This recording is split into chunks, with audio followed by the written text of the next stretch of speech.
Deus, prezados irmãos, meus discípulos alunos, eu cumprimento a todos com a graça e a paz do nosso Senhor, Salvador Jesus Cristo. Nesse momento, eu estou aqui para postar o comentário de mais das nossas lições.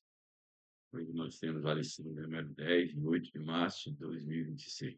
Estou postando o comentário dessa lição aí bastante atrasado, porque não houve nenhuma possibilidade de eu fizer antes. Mas estarei traçando aqui um pequeno comentário, não será muito longo, da nossa lição neste momento. A lição de hoje traz como título o Espírito Santo, o Capacitador. É bem importante essas lições que nós estamos falando agora da pessoa do Espírito Santo, quando aqui é apresentado o Espírito Santo como o capacitador. Sabemos que a nossa capacidade vem de Deus através do Espírito Santo. E não há a mínima possibilidade de termos uma vida cristã vitoriosa, continuarmos crucificados em Cristo, né? Dizendo não à nossa própria vontade, ao pecado, a tudo aquilo que o mundo oferece, se não for por uma capacitação espiritual. Você, por você mesmo, você não escolheria Cristo, você não lutaria contra as suas vontades, os seus desejos. Tudo isso só é possível porque o Espírito Santo, ele nos ajuda na nossa fraqueza, ele é aquele que nos capacita para vivermos uma vida diante de Deus.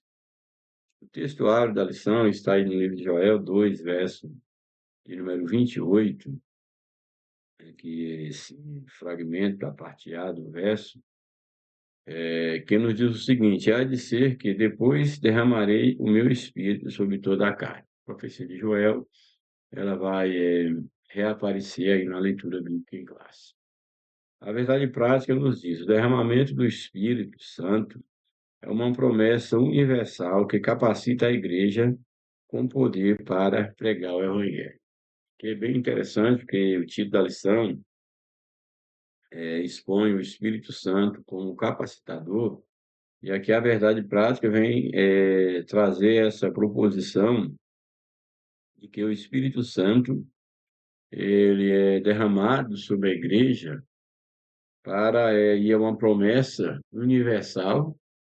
É bem interessante que o derramamento do Espírito Santo é uma promessa feita para todo mundo, todos aqueles que creem, e a finalidade dessa promessa, desse enchimento de poder, é exatamente a capacitação da igreja, para que no poder do Espírito ela possa propagar o reino de Deus, pregar o Evangelho. Então, o Espírito Santo na vida da igreja tem uma utilidade, não é para a vanglória, não é para a ostentação de ninguém, mesmo porque o dom não é nosso, o dom não é daquele que tem, ele pertence a Deus, é Deus quem distribui e quem usa conforme ele quer. Portanto, nenhum dom, seja ele encaixado dentro dos grupos dos dons espirituais, dentro do grupo dos dons materiais, não importa. Todos os dons de Deus, eles são dados para um propósito, e esse propósito não é a glorificação do homem em hipótese nenhuma, em hipótese nenhuma. A leitura bíblica em classe está aí em 3 livros da Bíblia: o livro de Joel, capítulo 2, versos 28 e 29, Atos 2, 1 a 4, depois 8, 14 a 17, 1 Coríntios 2, 4 a 7. Eu irei fazer uma leitura, sim, uma explicação bastante curta, devido a questões de saúde, mas eu espero que minimamente eu tenha condição de dizer alguma coisa sobre a nossa lição. O primeiro texto, Joel capítulo 28, 29, diz o seguinte: e há de ser que depois derramarei o meu espírito sobre toda a terra, e vossos filhos e vossas filhas profetizarão, vossos velhos terão sonhos, vossos jovens terão visões. E aí prossegue o verso 29, e também sobre os servos e sobre as servas, naqueles dias derramarei o meu espírito. Aqui temos uma profecia do Antigo Testamento, o profeta Joel, ele é profetizando de uma forma futurística, e aqui nós temos agora que essa profecia é apresentada aí no Novo Testamento como sendo o cumprimento daquilo que aconteceu, da manifestação no dia de Pentecostes, ali 50 dias após a Páscoa.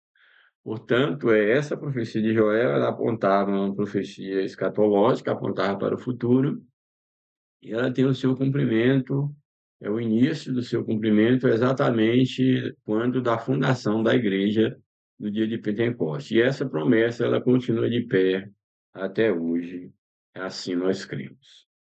Então, aí o texto ele vai mostrar que é importante observar, que destacar no verso 28, que há de ser que depois, pois dias determinados, da consumação, tempo determinado por Deus, eu derramarei do meu espírito sobre toda a carne. A ideia aqui de toda a carne, é claro, está falando sobre o homem, todos aqueles que creem, é claro, derramarei do meu espírito sobre toda a carne. E aí começa a descrever quais são as classes, os indivíduos ou as classes sociais, assim, dentro desse contexto restrito aqui do cristianismo, quais seriam aqueles que receberiam o poder do Espírito Santo. Aí vai falar sobre os filhos e as filhas, ali no caso daqueles que estavam recebendo a promessa, para quem estava sendo dirigida a profecia, os seus filhos e as suas filhas haveriam de profetizar, já é aí a profecia, já é um dom do Espírito,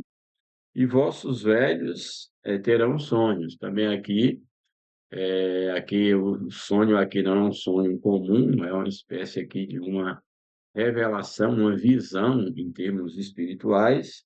Os jovens teriam também, os velhos sonhos e os jovens teriam visões. Tanto sonho quanto visões falam de capacitações espirituais. E o verso 29, ele é importante porque ele afirma "E também sobre os servos, os vossos servos e as vossas servas", lembrando que naquele contexto, ter servos, ter escravos era uma coisa comum da cultura na época, e aqui está dizendo que até mesmo sobre os servos e as servas o Espírito Santo seria derramado, mostrando que não havia barreira, não havia distinção, não havia preconceito, não havia acepção de pessoas, que o Espírito Santo seria e é para todos os que creem.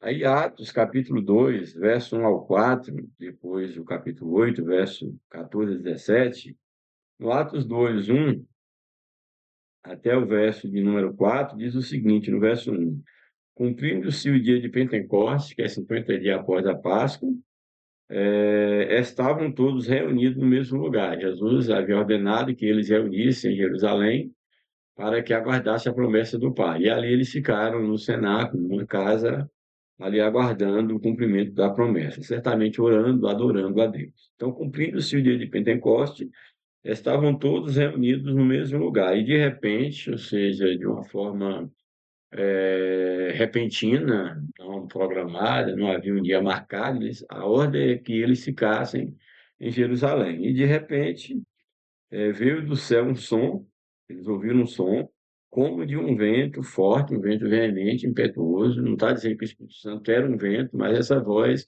ela foi vista, o seu poder, como de um vento.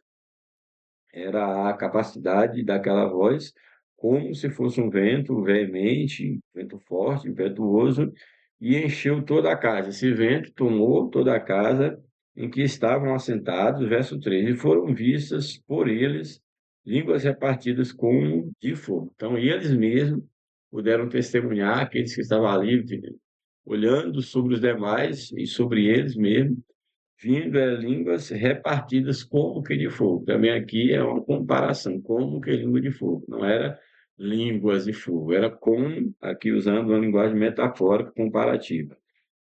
Como que de fogo, as quais pousavam sobre cada um deles. Cada um, essa língua, esse símbolo, de uma língua como de fogo, pousando em cada um deles. E a ideia aqui da língua é exatamente porque naquele momento eles profetizaram, eles falaram em línguas, e aquelas línguas tinham uma interpretação, né? Eles estavam falando das grandezas de Deus para a nação. Então, temos aqui a manifestação do dom de locução, daí a ideia do, do dom, no caso do movimento, ser visto como que línguas, sentido ligado à fala, a glossolalia, e fogo, a ideia do poder, que é um símbolo do Espírito Santo. E diz então o verso 4 que todos que estavam ali foram cheios do Espírito Santo e começaram a falar em outras línguas, conforme, de acordo, o Espírito Santo lhes concedia que falasse. Aqui temos um texto claro, que quando da manifestação do Espírito Santo, inaugurando a igreja, que eles foram cheios do Espírito Santo, a evidência externa foi exatamente o dom de locução, foi o falar em língua naquele momento, em línguas que eram estranhas para eles, mas eram língua de povos estrangeiros, judeus que estavam ali em Jerusalém. É isso que o texto bíblico nos orienta. Aí no livro de Atos, nós já, ainda continuando, o verso número 14, diz o seguinte: os apóstolos, pois, que estavam em Jerusalém, ouvindo que Samaria recebera a palavra de Deus, enviaram para lá Pedro e João. Aqui conta uma experiência interessante, quando os samaritanos eles têm um encontro com Cristo, ouvem a palavra de Cristo, os discípulos aqui em específico, o apóstolo Pedro e João, os apóstolos, ao saberem que os samaritanos haviam crido em Jesus, haviam recebido a palavra de Deus, eles enviaram dois representantes, que era Pedro e João, para poder orientar melhor ali aqueles novos irmãos, os quais, tendo descido, Pedro e João oraram por eles para que recebessem o Espírito Santo. Eles já eram convertidos, já haviam recebido a palavra, mas não eram batizados com o Espírito Santo. Como diz aí o verso 16, porque sobre nenhum deles ainda havia descido, no caso do Espírito Santo, mas somente eram batizados em nome de Jesus, só haviam recebido o batismo nas águas. Então, esses apóstolos, Pedro e João, lhes impuseram as mãos e receberam o Espírito Santo. E ali, então, eles foram batizados com o Espírito Santo. Por fim, 1 Coríntios 12, 4 a 7, nos apresenta: ora, a diversidade de dons. São diversos os dons. Eu costumo afirmar que nós temos na Bíblia uma amostra dos dons. Eu não creio que temos a lista fechada, exaustiva dos dons espirituais ou ministeriais, eu não creio. Eu creio que o que temos ali na Bíblia, os 9 dons, são a amostra dos dons, mas talvez, quem sabe, mais utilizados na igreja, mas eu não creio que se resume a apenas isso, como também em dons ministeriais, eu não creio que resume apenas a lista daqueles que estão na Bíblia. Ali é apenas uma amostra, porque a infinidade do poder de Deus e as manifestações espirituais, elas não se podem esgotar. Foi revelado aquilo que era necessário. E aí nos diz então aqui nos diz então o texto de 1 Coríntios 12, verso 4, que há uma diversidade de dons, mas o Espírito é o mesmo, ou seja, o Espírito Santo é quem distribui os dons. Há uma diversidade de dons, porém a fonte é apenas uma, que é o Espírito Santo. Há diversidade de ministérios, são os dons ministeriais, a diversidade de ministérios, mas o Senhor dos ministérios, o dono, é o mesmo, que é Jesus Cristo. Há diversidade de operações, de formas de Deus operar, do Espírito Santo operar, as mais diversas, mas o mesmo Deus é que opera tudo em tudo, sempre tendo a mesma fonte, que é Deus. Deus Pai, Deus Filho, Deus Espírito Santo, que são essa trindade, essa unidade composta. Louvado seja Deus. Há diversidade de operações, mas o mesmo Deus é quem opera tudo em todas, mas a manifestação do Espírito é dado a cada um para o que for útil. Aqui eu chamo bastante atenção, porque a manifestação do Espírito Santo é dada a cada um para aquilo que é útil. Não é simplesmente para alguém ostentar que tem um dom, para poder comercializar. Mas a ideia aqui é de que o Espírito Santo ele deve ser buscado e ele deve ser utilizado o dom para aquilo que é útil.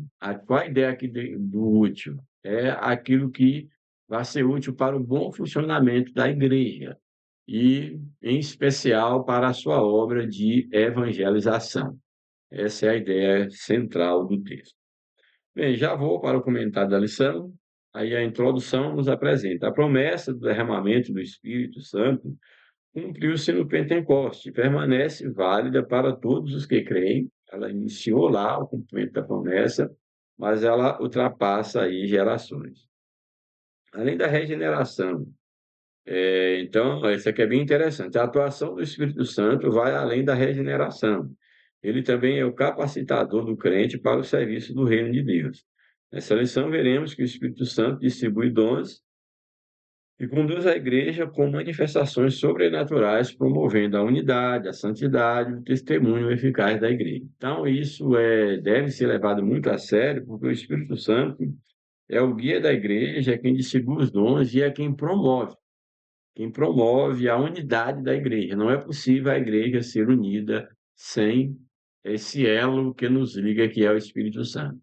A unidade, a santidade, o testemunho verdadeiro, eficaz no mundo, só é possível através de uma ação sobrenatural do Espírito Santo. E aí, o primeiro tópico da lição nos apresenta a promessa do derramamento do Espírito. Primeiro subtópico, uma promessa de abrangência universal. Na antiga aliança, o Espírito atuava de modo pontual sobre pessoas específicas para tarefas determinadas, como era o caso de um profeta, sacerdote, alguém assim específico para um momento específico, e não era derramado, vamos dizer assim, para toda a carne, como diz aqui o texto. Porém, cerca de 800 anos antes de Cristo, então 800 anos antes de Jesus vir, já havia essa profecia do derramamento do Espírito Santo. 800 anos antes de Cristo foi profetizado uma nova dispensação. Há de ser que depois derramarei do meu Espírito sobre toda a carne. Ou seja, uma nova aliança. A nova aliança, essa promessa foi registrada em todos os evangelhos. Na profecia, a expressão sobre toda a carne aponta para todos de um modo indiscriminado, mas a todos que invocam o nome do Senhor. É claro, os que creem invocam ao Senhor, sobre os quais o Espírito Santo é derramado. Essa linguagem quebra paradigma e, assim, a ação do Espírito ultrapassa fronteiras e alcança jovens, velhos, homens, mulheres, livres ou servos, ou seja, é para todos. Subtópico 2, uma promessa com a ação sobrenatural. O derramamento do Espírito vem acompanhado de manifestações visíveis e sobrenaturais. Vossos filhos e vossas filhas profetizarão, ou seja, todos ouvirão eles profetizarem, vossos jovens terão visões, as profecias, sonhos e visões revelam a atuação do Deus vivo entre o povo. São experiências extraordinárias que servem de edificação espiritual. Elas edificam, ou indicam, melhor dizendo, que a vida cheia do Espírito é ativa, dinâmica, sensível à voz de Deus. Então, uma vida cheia do Espírito Santo é uma vida que está em atividade, que é sensível à voz do Espírito Santo, à vontade de Deus. Isso é muito importante. Onde o Espírito é bem-vindo, o agir de Deus se manifesta com propósito e poder. Todo crente deve cultivar uma vida de comunhão e santidade, a fim de ser um canal sensível para manifestações dos dons do Espírito. Então, aqui mostra a necessidade de que todos nós tenhamos uma sensibilidade espiritual para que nós possamos, em posse dessa promessa, desse encher sobrenatural, nós possamos, ser instrumentos nas mãos de Deus. Terceiro subtópico, uma promessa para os últimos dias. É interessante aqui que a palavra profética aponta para um tempo específico. Naqueles dias derramarei do meu espírito. Na terminologia da antiga aliança, tais expressões referem-se à chegada do Messias e ao início de eventos escatológicos, eventos futuros. Pedro identifica o Pentecoste como o cumprimento inicial desses últimos dias. Ele vai dizer que aquilo prometido pelo profeta Joel. Eles começaram com a vinda do Messias, essa nova aliança começa com a vinda do Messias, esse derramar, esses últimos dias, começa com a vinda do Messias juntamente com o Pai, eles vão começar com o cumprimento da promessa de que o Messias viria. Aí o Messias vem, o Pai, ele envia, no caso, o Filho envia o Espírito Santo, e a participação da Trindade, no caso, na construção, da igreja e no derramamento do Espírito sobre a igreja. A descida do Espírito inaugurou a igreja e prossegue, sua atuação contínua na vida do crente, até o arrebatamento dos salvos. A profecia de Joel não se esgotou no Pentecoste, permanecendo vigente durante toda a dispensação da graça. A promessa é válida para todos os crentes em todos os tempos. Ou seja, essa promessa ela não cessou, como alguns defendem. O tópico 2, o cumprimento, poder para testemunhar. O Espírito Santo veio com o poder. Então, nós temos aqui que o Espírito Santo veio com o poder do alto para que nós possamos testemunhar. Então, o testemunho eficaz é aquele que é guiado pelo poder do Espírito. O Espírito Santo é a terceira pessoa da Trindade, e seu derramamento do Pentecoste cumpre a promessa do Pai e a mediação do Filho. Antes de sua ascensão, Jesus assegurou aos discípulos que eles seriam revestidos de poder, como está em Lucas 24, 49. Eis que sobre vós envio a promessa de meu Pai, ficai, pois, na cidade de Jerusalém, até que do alto sejais revestidos de poder, como eu falei a princípio. Esse revestimento endiou, o grego, significa vestir-se com uma armadura e aponta para uma capacitação sobrenatural e indispensável. Revestir, os crentes já são salvos, já estão com as vestimentas da salvação e são revestidos com a armadura, no caso, com o Espírito Santo. Esse poder, que é dinamis, não é apenas força para resistir o pecado, mas também ousadia para proclamar o Evangelho, autoridade para operar milagres e sabedoria para edificar a igreja. A igreja precisa de discernimento, de sabedoria para poder viver nesse mundo que jaz no maligno. Subtópico 2. Os sinais da descida do Espírito Santo. Atos registra dois sinais sobrenaturais que marcaram o advento do Espírito Santo. O som, que eles ouviram o som como de um vento veemente, impetuoso, e as línguas repartidas como um queio de fogo. São os dois sinais. O vento é o fogo, o vento e o fogo, melhor dizendo, enfatiza a grandeza da ocasião, e são sinais audíveis, que pode ouvir e ver, audíveis e visíveis da chegada do Espírito. O som, como de um vento, símbolo da presença criadora de Deus, já que pelo sopro de Deus tudo foi criado, o vento remete ao ato da criação, portanto, esses dois símbolos aparecem. As línguas, como que de fogo, são sinal de purificação e consagração, já que o fogo, dentre as várias funções, ele serve para purificar e é uma forma também de consagrar algo para Deus, como, por exemplo, uma oferta queimada. Esses sinais particulares, não se repetiram, não houve mais nenhuma manifestação que esses sinais visíveis que aconteceram no Pentecoste, que eles repetiram, som de um vento, língua de fogo, não registro bíblico sobre acontecer isso novamente, a não ser, sim, o falar em línguas, sim, isso há, relatos bíblicos. Esses sinais particulares não se repetiram posteriormente no batismo no Espírito Santo subsequente, pois se tratava de um evento solene e único. Ali, no Pentecoste, a igreja, revelada como um corpo de Cristo, foi inaugurada e marcada com esses sinais de forma visível e poderosa. Tópico 3, a evidência do revestimento de poder.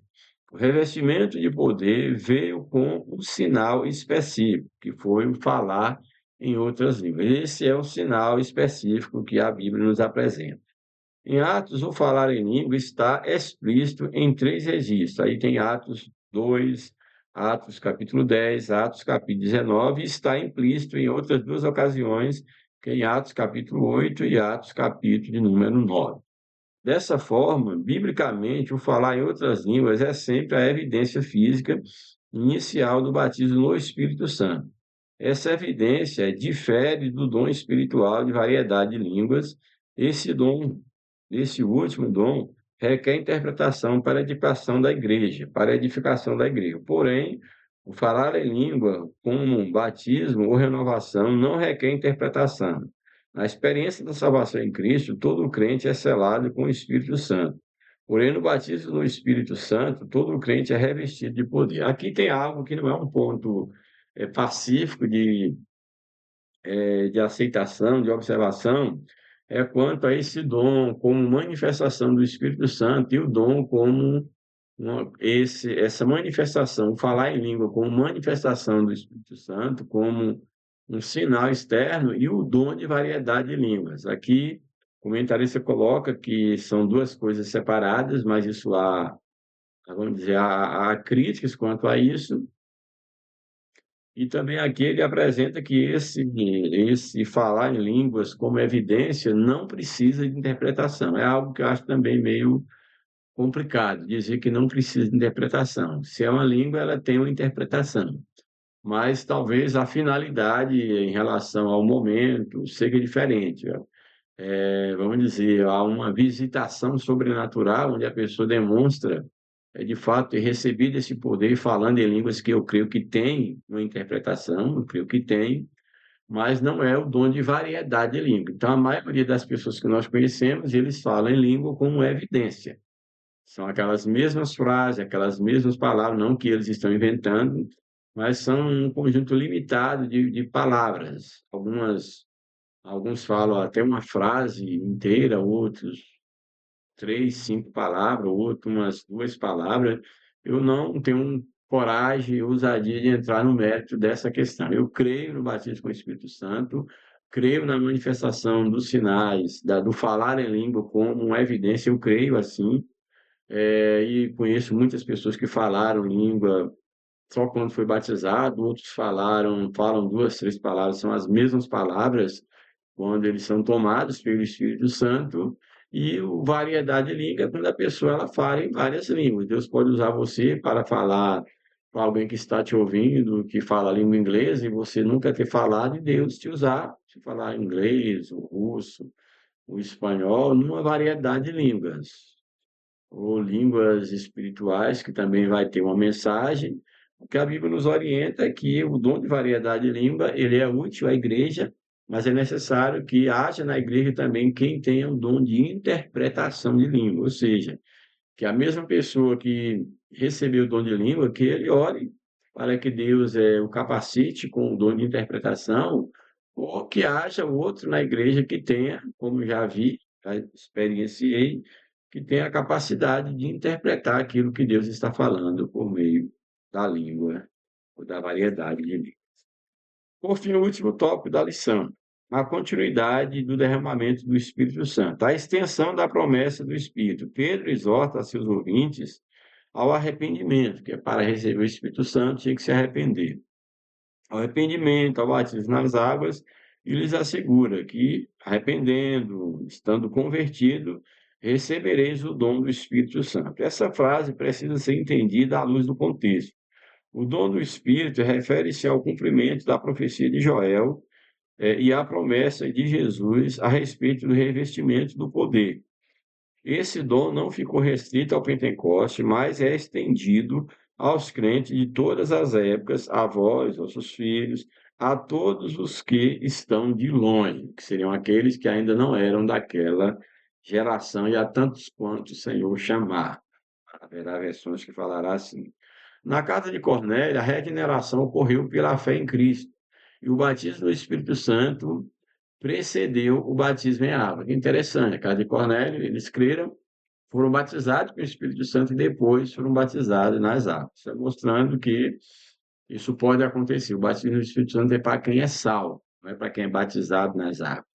O batismo nas águas é uma confissão pública que deveria manifestar o que de fato já aconteceu no nosso interior, que é a verdadeira conversão. Em Samaria e em Éfeso foi derramado após a conversão. Após a conversão, o Espírito Santo foi derramado, é algo distinto do novo nascimento, é distinto da conversão. Subtópico 2, o Espírito Santo opera com diversidade e unidade. Paulo ensina que há uma diversidade de dons, como já falei, mas o Espírito é o mesmo. O termo diversidade de áreas aponta para a variedade de dons, operações e ministérios. A Trindade inteira participa, o Espírito Santo distribui os dons, o Filho dirige os ministérios, o Pai opera os resultados. Essa pluralidade indica a riqueza da igreja. Os salvos recebem dons específicos visando a edificação dos crentes, de modo que o falar em línguas é a evidência inicial do batismo no Espírito Santo. E o fruto do Espírito, como os dons espirituais, é sua evidência contínua. Então, achei bem interessante a fala do comentarista, porque o falar em língua, quando do batismo no Espírito Santo, é uma evidência inicial, e o fruto do Espírito e os dons do Espírito que ele distribui são exatamente uma obra contínua, que continua acontecendo. Tudo resulta em uma igreja cheia de poder e unidade, ligada a Cristo, que é o cabeça da igreja. Sobre o tópico 3, o Espírito distribui dons com um propósito. Deus é Deus de propósito. O Espírito Santo também é Deus, portanto, não seria diferente. Os dons, o charismata, não são para a ostentação pessoal, mas para o serviço do reino, para a edificação da igreja e glorificação de Cristo. Essa é a finalidade dos dons. O Espírito os distribui com propósito, para o que for útil, como nos diz o texto aí de 1 Coríntios 12, 7. E reparte os dons soberanamente, como ele quer, a cada um como quer. Os dons são graças espirituais concedidas e controladas pelo Espírito Santo.